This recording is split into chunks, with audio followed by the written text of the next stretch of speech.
ಹಾಗಾದ್ರೆ ನಾಳೆನೇ ಹೊರಡೋಣವೇನು? ಹಾಗೆ ಮಾಡೋಣ. ಹಾಗಾದ್ರೆ ನಾನಿನ್ನ ಮನೆಗೆ ಹೋಗ್ತೀನಿ.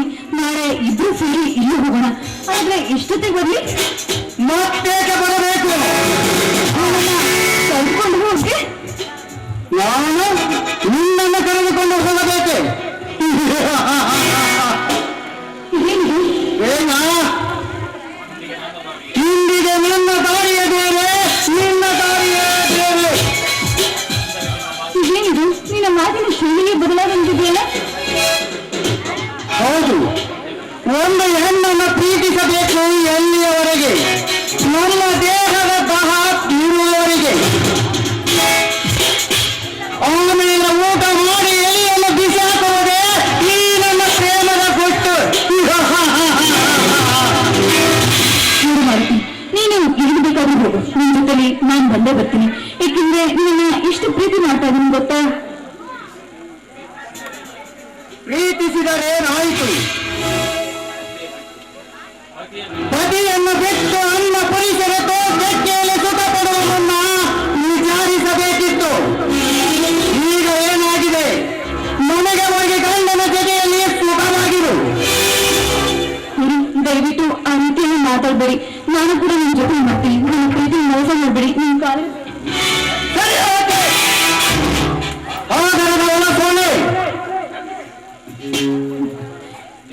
ನಿನ್ನ ಗಂಡ ಬರುವ ಮುನ್ನ ಹೋಗಿ ಮನೆ ಸೇರಿಕೋ. ಸತ್ತು ಮಂಗಲಿ ಅಂತೆ. ನಾಯಿ ಅಲ್ಲ ಕಣ. ನನ್ನಂತೆ ಇನ್ನೂ ಇಷ್ಟು ಜನ ಹೆಣ್ಣು ಮಕ್ಕಳು ಬಾಯಿಗೆ ಈ ರೀತಿ ಮಾಡಿದ್ಯೋ ಪಾಪಾತ್ಮ.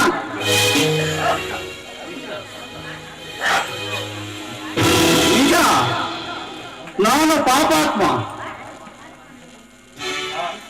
ಹಂಸ, ಒಂದೇ ಗಿಡದ ಹಣ್ಣು ಯಾವ ಹಕ್ಕಿಗೂ ರುಚಿಸುವುದಿಲ್ಲ. ನಾನು ನನ್ನ ಹಕ್ಕಿ ಎಂದು ತಿಳಿದು ಹೊರಟು ಹೋಗಿ ಇಲ್ಲಿಂದ. ಇಲ್ಲ, ನೀವೇನೇ ಹೇಳಿದ್ರು ನಾನು ನಿಮ್ ಜೊತೆಲೇ ಬರ್ತೀನಿ. ನೀನು ಹೋಗುವ ದಾರಿಯೇ ಬೇರೆ ಇರುವಾಗ ಮನೆಯ ದಾರಿ ಏಕೆ? ಕೊನೆಯದಾಗಿ ಹೇಳ್ತೇನೆ, ಹೋಗುವಿಯೋ ಅಥವಾ ಇಲ್ಲವೋ? ಹೋಗಲ್ಲ. ಹಾಗಾದರೆ ತೆಗೆದುಕೋ ನಿನ್ನ ಪ್ರಿಯತಮನ ಕೊನೆಯ ಕಾಣಿಕೆ.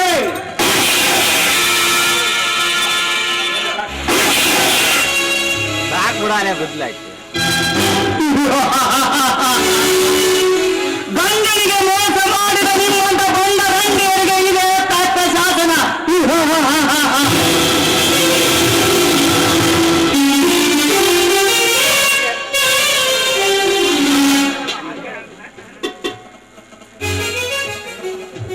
ಹಂಸ, ಯಾರು ಹೆಣ್ಣು ಮಗಳು ಹೀಗೇಕೆ ಬಿದ್ದಿದ್ದಾಳೆ?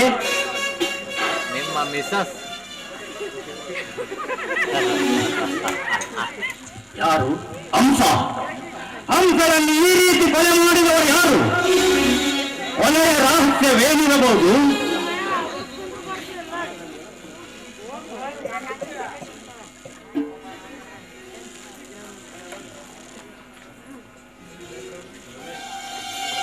ಪ್ರೀತಿಯ ಅಂಶ, ನೀನು ಗಂಡನನ್ನು ಬಿಟ್ಟು ನನ್ನ ಮೇಲೆ ಹಾಸಿ ಇಟ್ಟುಕೊಂಡಿರುವೆ. ಕಾರಣ ನಾನು 8ನೇ ತಾರೀಕಿಗೆ ಪಂಕಜ ಪಾರ್ಟಿಗೆ ಬರುತ್ತೇನೆ. ನಿನ್ನ ಹಣ ಆಭರಣಗಳೊಂದಿಗೆ ಬಾ. ಇಬ್ಬರು ಬಾಂಬೆಗೆ ಹೋಗೋಣ. ಈ ವಿಷಯ ಯಾರಿಗೂ ಗೊತ್ತಾಗಬಾರದು. ನಾನು ಬಂದಾಗ ಉಳಿದ ವಿಷಯ ಹೇಳುತ್ತೇನೆ. ಇಂತಿ ನಿನ್ನ ಪ್ರಿಯಕರ ಮಾರುತಿ. ನನ್ನ ಹೆಂಡತಿ ಇಂಥ ಕೀಳಮಟ್ಟಕ್ಕೆ ಇದ್ದಾಳೆಯೇ? ಪತಿದ್ರೋಹಿಗೆ ತಕ್ಕ ಶಿಕ್ಷೆಯೇ ಆಗಿದೆ. ನನ್ನ ಪ್ರಾಣ ಸ್ನೇಹಿತನನ್ನು ಎಂದು ನಂಬಿದ ಮಾರುತಿ ಮೋಸ ಮಾಡಿದ್ದಾರೆ. ಮಿತ್ರದ್ರೋಹಿ. ಇವನ ಮಾತು ಕೇಳಿ ತಮ್ಮ ಹಾಗೂ ತಂಗಿಯ ಮೇಲೆ ಅಪರಾಧ ಹೊರಿಸಿದೆ. ಮಗನಾದರೂ ನನ್ನ ತಮ್ಮ ಸದ್ಗುಣಿ. ಇಷ್ಟಕ್ಕೆಲ್ಲ ಕಾರಣ ಆ ಮಾರುತಿ. ಬಸ್ಸಿನ ಅನಾನುಕೂಲತೆಯಿಂದ ಟೂರ್ ಕ್ಯಾನ್ಸಲ್ ಆಗಿ ಮರಳಿ ಬಂದುದಕ್ಕೆ ಈ ವಿಷಯ ತಿಳಿಯಿತು. ಇಲ್ಲದಿದ್ದರೆ ಈ ವಿಷಯವೇ ತಿಳಿಯುತ್ತಿರಲಿಲ್ಲ. ಮಾರುತಿ, ನಿನ್ನನ್ನು ಸೆರೆಮನೆಯ ಕೈಗಿಡೋದರೆ ನನ್ನ ಆತ್ಮಕ್ಕೆ ಶಾಂತಿ. ಏನೇ ಆಗಲಿ, ಮೊದಲು ತಂದೆ ತಾಯಿ ತಂಗಿ ತಮ್ಮರು ಎಷ್ಟು ಸತಿಸುವರೋ ಏನೋ. ಏನೇ ಆಗಲಿ, ಮೊದಲು ಮಾರುತಿಯ ಸಮಾಚಾರ ತೆಗೆದುಕೊಂಡು ಅನಂತರ ಮುಂದಿನ ವಿಚಾರ.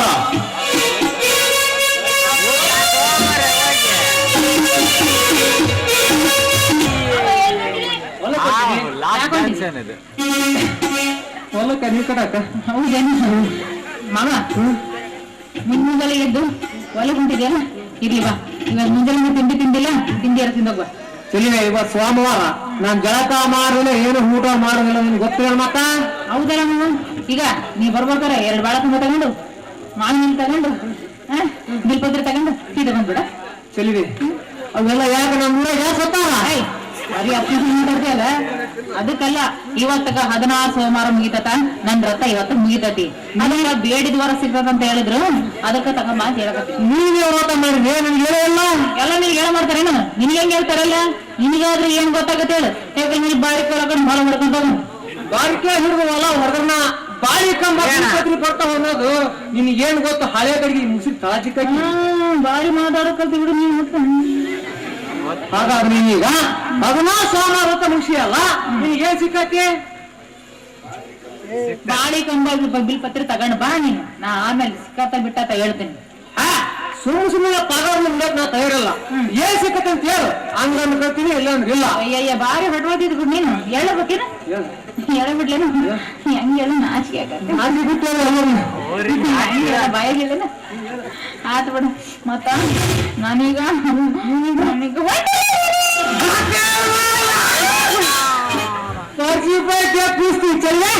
ಇವತ್ತಾತ್ ನೋಡಿ ಆನಂದ. ನಾನ್ ದೌರ್ವಾಗಿ ಬಾಳಿ ಕಂಬ ಬಿಲ್ಕೊಟ್ಟು ಕಟ್ಟಿನಿ. ಇನ್ನು ಮ್ಯಾಗ ನೀನ್ ಸಾವುಕಾರ ಮನೆ ಕೆಲ್ಸಕ್ಕೆ ಬರಬೇಡ. ನಿಮ್ ಮನೆಗೆ ದೌಡ್ ಶಾವಿಗೆ ಬಸಿ ಆತ ಪರಂತಾಗದ ಶಾವಿಗೆ ಬೆಲ್ಲ ತಿಂತಿ ನಿಂತಲ್ಲ. ಚಳಿಗೆ ನೀನು ಶಾವಿಗೆ ಬಸಲಿ, ನಾನ್ ಬಂದು ಕೊಡ್ತೀನಿ ಎಲ್ಲ. ಎಲ್ಲ ಕೊಡುವಂತ ಬೆಲ್ಲದ ಕೀಳಿಕೈ ಎಲ್ಲ ಪಸಂದ್ ಮಾಡೋದಲ್ಲ, ಕೊಡು. ಮಾಡ್ತೀನಿ ಶಾವಿಗೆ ಬರ್ತೀನಿ.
Hey!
ಏನ್ ಬಯಸ್ತೀಯ ನನ್ನ ಜೊತೆ ಪ್ರಿಪೇರ್ ಮಾಡ್ಕೊಡ್ತೀನಿ. ಕೊಡೋದು ಅವು ಹೊಡೆಯಕ್ ಬರೋದ್ರಿ. ಏನ್ ಯಾರನ್ನ ಮಳೆ ಹೊಡೆಯಕ್ ಬರೋದ್ರಿ. ಹಂಗಂದೇನು ಯಾಕಂದ್ರೆ ಅದು ಪ್ಲಾಸ್ಟಿಕ್ ಯಾವ್ದಿದ್ರೆ ಮಾತ್ರ ಮಳೆ ಹೊಡೆಯಕ್ ಬರ್ತೈತಿ. ನಾವು ರಿಪೇರಿ ಮಾಡೋರು ಆಡ್ರಿ ಹಳೆ ತಗೊಂಡು ಹೊಸ ಕೊಡೋರಿ. 10 ಜೊತೆ ಹಳೆ ಕೊಟ್ರೆ 1 ಜೊತೆ ಹೊಸ ಕೊಡ್ತೀವಿ. ತಿಳಿಗೆ ಇವಾಗ ಜಾಸ್ತಿ ಜನ ತಿಳಿಗೆ ಹೌದಲ್ಲ ಸರಿ ಕಟ್ಟಿದ್ದ ಕರೆಕ್ಟ್ ಯಾವ ನೀವು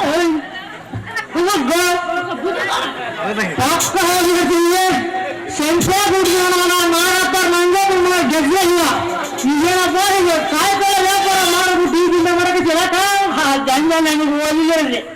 ಅದಕ್ಕೆ ಅದನ್ನ ಬಿಟ್ಟು ಈ ಕಾಲ ತಗೊಂಡು ಕೈ ಹಿಡ್ಕೊಂಡು ನೋಡಿ ಹೊಸ ಚಪ್ಪಲಿ ಏನ್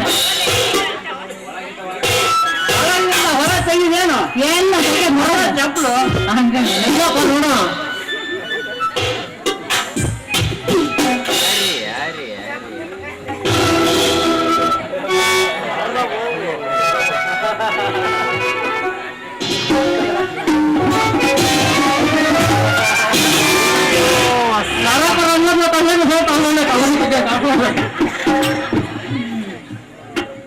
ಈ ಕರೆಕ್ಟಾಗಿ ಹೇಳು ಊರೆಲ್ಲ ಮ್ಯಾಲ್ ಕುಂತಿತ್ತು ಬುಲ್ಡ ಹುಷಾರ ಹೆಣ್ಣೆ ಕಂಪನಿ ಮಾಲ್ ಮುರಿಯಂಗ ಹರಿಯಂಗ 1 ವರ್ಷ ಗ್ಯಾರಂಟಿ. ನಮ್ಮ ಮಗ ಹಳೆ ತಪ್ಪಿಲ್ಲಪ್ಪ. ಒಂದ್ ಜೊತೆ ಒಂದು ಕಪ್ಪಿಗೆ ಎಷ್ಟು ಬರಬೇಕ 300 ರೂಪಾಯಿ ಕೊಡ್ರಿ. 300 ರೂಪಾಯಿ 300 ಏನಿಲ್ಲ 2 ರೂಪಾಯಿ 70 ರೂಪಾಯಿ ಕೊಡ್ತೀವಿ ಕೊಡಾಟೆ ಕರ್ಕೊಂಡ್ ಬಂದ್ರಿ ರೋಡ್ಗೆ ರೊಕ್ಕ ಕೊಡ್ತಂಗಿವಿ 100 ರೂಪಾಯಿ ಕೊಡ್ತೀನಪ್ಪ. ಏನೈತಿ ಆಗ್ಲಿ ಗೋಣಿಗೆ ಮಾಡಪ್ಪ. ಈಗಿಲ್ಲ ಈಗಿಲ್ಲ ಮನೆ ಕೊಡೋದು ಕೊಡ್ತೀನಿ. ನಿಮ್ಮ ಮೊಳೆ ಬರೋದು ಬಿಟ್ಟಿಗ 6 ತಿಂಗಳು ನಿಮ್ಮ ಮೊಳೆ 5 ಮೂರೈತಿ ಕೊಡೋದಾದ್ರೆ ಇಲ್ಲ ಕೊಡು. ಇಲ್ಲ ನಮ್ಮ ಚಪ್ಪಲಿ ವಾಪಸ್ ಕೊಟ್ಬಿಡಿ. ಮನೆ ಬರಕ್ಕೆ ಹೆದರ್ತದೆ ತಗೊಂಡೋಣ ಮದ್ಮದಿ ಬಂದ್ ನಾವು ನೋಡಕ ಯಾವಾಗ ಕಸ್ಕೊಂಡು ಪೂಜೆ ಮನೆ ಮಕ್ಕಳಿಗೆ ಹೊರಗೆ ಮಕ್ಕಳು ಸೀದಾ ರೋಗ ತಗೊಂಡು ಇಡೀಕ್ ಹೋಗಿ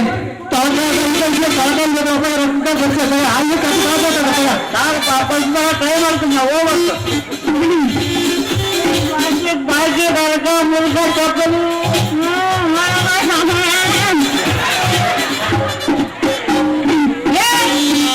ನೀನ್ ಯಾವ ಸೀಮಿಗೆ ಚಪ್ಪಲಿ ಕೊಟ್ಟನ ಎಲ್ಲಾರು ಊಟ ಮುಡ್ಕೊಂಡು ಹೋಗು ಚೆಲ್ಲಿಗೆ ಅವ ಮೊದ್ಲ ಕಂಪ್ನಿ ಮಾರಪ್ಪ ರಂಜಪ್ಪನಾಗ ಹಳೆ ಚಪ್ಪಲಿ ಬಂದು ಹಚ್ಚಿ ಅದು ಯಾಕೆ ಬಣ್ಣ ಹೋಗ ತಂದು ಕೊಟ್ಟವನ ನನ್ನ ಮಗ ಚೆಲ್ಲಿಗೆ ಇನ್ನೊಂದು ಸಲ ನನ್ನ ಕೈ ಅವನ ಕಾವಾಗ ನೀವು ಚಾರ್ಮ ಮಾಡಿಸ್ಕೊಡ್ತಿ ಹೋಗೋಣ ಹೋಗೋಣ ಇನ್ನೊಂದ ಏನ್ರಿ ಅಮ್ಮ ಸಣ್ಣ ಮನೇಲಿ ಇಲ್ವೇನೋ ಅದೇ ಅಪ್ಪ ಫ್ಯಾಕ್ಟ್ರಿ ಬಂದು ಎಲ್ಲರೂ ಬಯ್ಯ ಕಚ್ಚೇರಿ ನಿಮಗೂ ಬೈದ್ರಿ ಯಾಕೋ ಏನಿಲ್ಲ ಅವ್ರಿಗೆ ಏನಕ್ಕೆ ಗೊತ್ತಂತ ಒಳಗಡೆ ಕರಿತೀನಿ.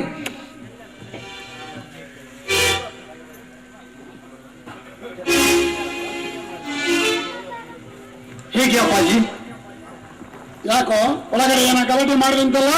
ಹೌದು ಅಪ್ಪಾಜಿ, ಬಡವರು ಬೆವರು ದುಡಿಸುವುದರಿಂದ ನಾವು ಶ್ರೀಮಂತರಾಗಿದ್ದೇವೆ. ಅಂತದರಲ್ಲಿ ಬಡವರ ದುಡಿದ ಹಣವನ್ನು ದುರುಪಯೋಗ ಮಾಡುವ ದುರ್ಮಾರ್ಗರಿಗೆ ಹೇಳಬೇಕು. ಯಾರವರ ಹಣ ದುರುಪಯೋಗ ಮಾಡಿದವರು? ಅಪ್ಪಾಜಿ, ನೀವು ಬೆಳ್ಳಗಿರುವುದೆಲ್ಲ ಹಾಲೆಂದು ನಂಬಿ ಮೋಸ ಹೋಗಿದ್ದೀರಿ. ಮೇಲಾಗಿ ವಯಸ್ಸು ಹೆಚ್ಚಾದಂತೆ ವಿಚಾರ ಶಕ್ತಿ ಕಡಿಮೆಯಾಗಿದೆ. ಅಂದರೇನು ಶಶಿ, ನೀವು ಮ್ಯಾನೇಜರ್ ಅಂತ ಇಟ್ಟುಕೊಂಡಿರುವ ಆ ಮಾರುತಿ ಸಾಮಾನ್ಯನೆಂದು ತಿಳಿಯುವೇನಪ್ಪ. ನಾನು ಬಂದ ಸ್ವಲ್ಪ ದಿವಸದಲ್ಲಿಯೇ ಕಂಡು ಹಿಡಿದಿದ್ದೇನೆ. ಅವನೇನು ಮಾಡಿದ್ದಾನೋ ಈ ಫ್ಯಾಕ್ಟ್ರಿಯವರನ್ನೆಲ್ಲ ಅವನೊಬ್ಬನೇ ನೋಡಿಕೊಂಡು ಹೋಗುತ್ತಾನೆ. ನಿಮ್ಮ ಕಣ್ಣಿಗೆ ಮಣ್ಣೆರಚಿ ಹಣದ ದುರುಪಯೋಗ ಮಾಡಿ ಮತ್ತೊಂದು ಅಲ್ಯೂಮಿನಿಯಂ ಫ್ಯಾಕ್ಟ್ರಿಯನ್ನು ತನ್ನ ಹೆಸರಿನಲ್ಲಿ ಪ್ರಾರಂಭ ಮಾಡುತ್ತಾನೆ.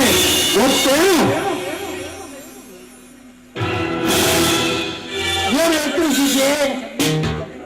ಯಾವ ಇಂತಹ ಮನಮುರುಕ ಕೆಲಸ ಮಾಡ್ತಾನೆ ಪಾಪಿ. ಒಳ್ಳೆಯವರಿಗೆ ಕಾಲವಲ್ಲಪ್ಪ. ನಿಷ್ಠಾವಂತನಾಗಿ ಸತ್ಯವಂತನಾಗಿ ದುಡಿದ ಟೀಚರ್ಗೆ ನೀವು ಕೊಟ್ಟ ಪ್ರತಿಫಲ ಏನು? ಅನ್ಯಾಯದಲ್ಲಿ ಮುಳುಗೆದ್ದ ಮ್ಯಾನೇಜರ್ಗೆ ನೀವು ಕೊಟ್ಟ ಪದವಿ ಎಂತದ್ದು ಎಂಬುದನ್ನ ನ್ಯಾಯ ದೇವತೆಯ ತಕ್ಕಡಿಯಲ್ಲಿ ನೀವನ್ನ ತೂಗಿ ನೋಡಿ ಅಪ್ಪಾಜಿ, ತೂಗಿ ನೋಡಿ. ಇವ ಎಲ್ಲಿದ್ದಾನ ಮಾರುತಿ ಎಂಡ ಕುಡಿದು ಕಂಡ ತಿಂದು ಕಂಡ ಅಂಡೆಯರ ತೋಟಕ್ಕಿಯಲ್ಲಿ ಮಹಡಿಯಲ್ಲಿ ನಿಮ್ಮ ಬೂಟ್ ಪಾಲಿಸ್ ಸಹಿತ ಮಾಡಿದ ನಿಷ್ಠಾವಂತ ಗಿರೀಶ ಒಟ್ಟಗೆ ಇಟ್ಟಿಲ್ಲದೆ ನರಳುತ್ತಿದ್ದಾನೆ ಮುರುಕ ಗುಡಿಸಲಿನಲ್ಲಿ. ಸಾಕು ಶಿಶಿ, ಸಾಕು.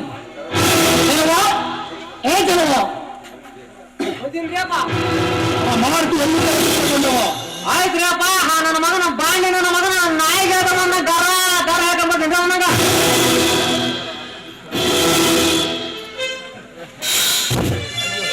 ಎಟ್ರು ಬಂದ್ರಿ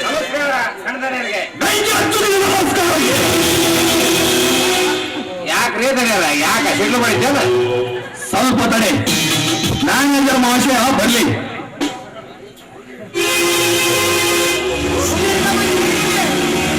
ನಮಸ್ಕಾರ ಸಹೋದರರಿಗೆ. ಮಾರುತಿ ಎಲ್ಲ ಲೆಕ್ಕಪತ್ರ ಸರಿಯಾಗಿದೆ ಏನು? ಮುಗಿಯುತ್ತ ಸಹೋದರರೇ. ಈ ವರ್ಷ ಎಷ್ಟು ಲಾಭ ಅಲ್ಲಿಗೆ? ಇಲ್ಲ ಸಾಕಾರ್ರಿ, ಏಕ ಈ ತರ ಫ್ಯಾಕ್ಟರಿ ಲಾಸಿನಲ್ಲಿದೆ. ಎಷ್ಟು ಲಾಸಿನಲ್ಲಿದೆ? ಸುಮಾರು 12 ಲಕ್ಷ ಲಾಸಿನಲ್ಲಿದೆ. ಅಪ್ಪಾಜಿ, ನೀವು ಸ್ವಲ್ಪ ಸುಮ್ಮನೆ. ಮಿಸ್ಟರ್ ಮಾರುತಿ, ಪ್ರತಿ ವರ್ಷ ಲಾಭ ಆಗುತ್ತಿತ್ತೆ? ಇಲ್ಲ ಸರ್, ಪ್ರತಿ ವರ್ಷ 8 ರಿಂದ 10 ಲಕ್ಷ ಲಾಭವಾಗುತ್ತಾ ಬಂದಿದೆ. ಹಾಗಾದರೆ ಈ ಸಾರಿ ಸ್ಟ್ರೈಕ್ ಲಾಭ ಆಯಿತು. ಪ್ರೊಡಕ್ಷನ್ ಏನಾದರೂ ಕಡಿಮೆ ಆಗಿದೆಯೇ? ಇಲ್ಲ ಸಾವುಕಾರರೇ. ಹಾಗಾದರೆ ಲಾಭ ಎಲ್ಲಿ ಸರಿ ಹೋಯಿತು? ಲೆಕ್ಕದಲ್ಲಿ ಏನಾದ್ರು ವ್ಯತ್ಯಾಸ ಆಗಿರ್ಬೇಕಾದ್ರೆ ಲೆಕ್ಕ ಸುಮ್ಮನೆ ನಿಲ್ಲಿಸ್ಕೊಂಡ್ರಲ್. ಪುಟಬ ಫ್ಯಾಕ್ಟ್ರಿಯಿಂದ ಬಂದಾನ ಎಲ್ಲಿಟ್ಟಿರ್ತೀರಿ? ಒಳಗಡೆ ಗುಪ್ತಾಕಾಶದಲ್ಲಿ ಇಡ್ತಾರೆ ಧೈರ್ಯ. ಹಾಗಾದ್ರೆ ಅದರಲ್ಲಿ ಹಣ ಎಷ್ಟಿದೆ? ತಾಡ್ರಿ ನೋಡ್ತೇನೆ, ಯಾಕಂಗ್ ಮಾಡ್ತೀರಿ? ಎಮ್ಮಿ ಬೆದಿಗೆ ನಾಯಿ ಮಾಡ್ತಲ್ಲ ಹಂಗ ಮಾಡಿ. ಸುಮಾರು 52 ಲಕ್ಷ ಐತ್ ನೋಡ್ರಿ ಗಣ್ಯರ. ಕೀಲಿ ಕೈಯಲ್ಲಿದೆ, ನನ್ನ ಬಳಿ ನಿಮ್ಮಪ್ಪನ ಮನೆ ಕೀಲಿ ಕೈ ಇಟ್ಟುಕೊಳ್ಳಲು.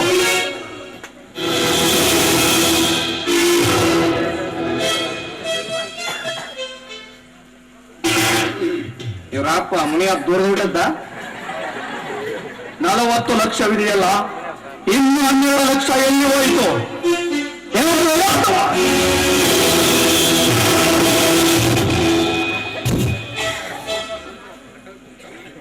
ಹೇಳ್ತೀನಿ ಸಾವುಕಾರ, 12 ಲಕ್ಷ ರೂಪಾಯಿಗಳನ್ನ ಮ್ಯಾನೇಜರ್ ಕೈಯಲ್ಲಿ ಕೊಟ್ಟಿದ್ದೇನೆ. ಸುಳ್ಳು ಹೇಳ್ತಿದ್ದಾರೆ ಪುಟ್ಟಪ್ಪನವರು. ಫ್ಯಾಕ್ಟ್ರಿ ಮಾಡೋರು ಒಂದು, ನನ್ನ ಕಡೆಯಿಂದ 12 ಲಕ್ಷ ರೂಪಾಯಿ ತೆಗೆದುಕೊಂಡಿಲ್ಲಪ್ಪ ಕಾಶ್ಮೀರಾಗ. ಎಲ್ಲಿದೆ ಫ್ಯಾಕ್ಟ್ರಿ? ಎಲ್ಲ ಸುಳ್ಳು. ಬಾಯಿ ಮುಚ್ಚು ದ್ರೋಹಿ. ಮೋದಿ ವಯಸ್ಸಿನ ಮಾಲಕರನ್ನು ಮಾಡಿಕೊಂಡು ಮನ ಬಂದಂತೆ ಕೂಡಿರುವ ಪಾಪಿಸ್ತರೇ. ಇವ್ರಿಬ್ಬರು ಕುಡ್ಕೊಂಡು ಕುಚು ಅಂತ ಮಾತಾಡ್ತಾರೆ ಸಾಕಾಯ. ಕರೆ ಅಥವಾ ಪೊಲೀಸ್ ಸ್ಟೇಷನ್ಗೆ